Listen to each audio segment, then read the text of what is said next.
Ngibingelele kuwe mlaleli, ngiyathemba uthaphila-ke. Mina ngicela kuwe-ke laphana-ke ukuthi-ke uma ngabe uzama ushaya kulona-ke leli khasi-ke leli-ke wenze okulungile-ke laphana-ke ungixhase-ke ucindezele-ke ibhathini subscribe nje kubiza imali kumahhala yokukhishwa nesenti-ke elimnyama-ke leli-ke khona uzokwazi ukuthi-ke uqhubeke nezinye-ke iy'ndaba-ke ezintsha kanye zokufaka zona-ke kulona-ke ikhasi-ke leli-ke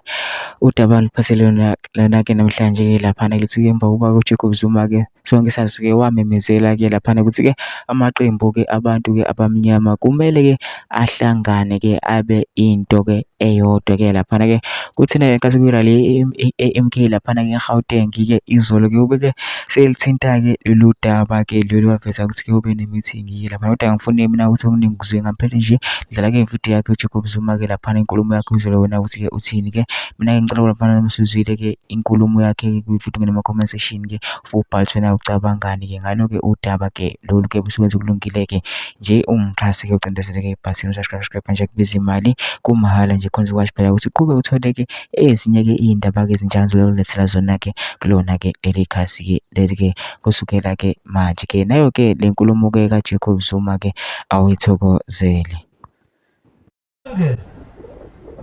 Bayithola inkulumo yethu yilaba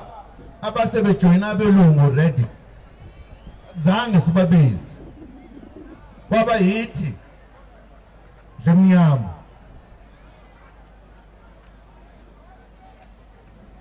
kwakukhona abaholi bendlemnyama sakhuluma nayo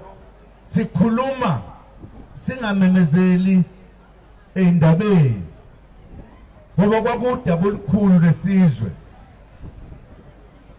sikhuluma sisodwa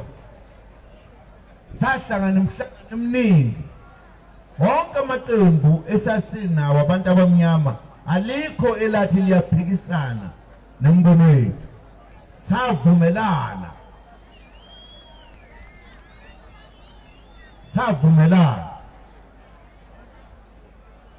ngeke ngidlule lapho kwamanje ukuthi kwathi mase kukhethiwe kwenzekani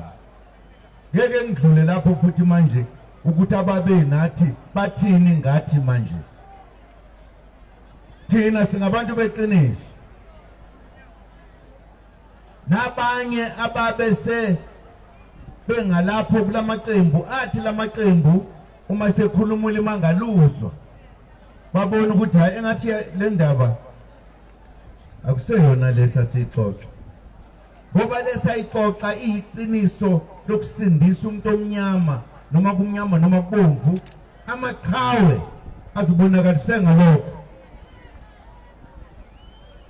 siyawadinga amaqhawe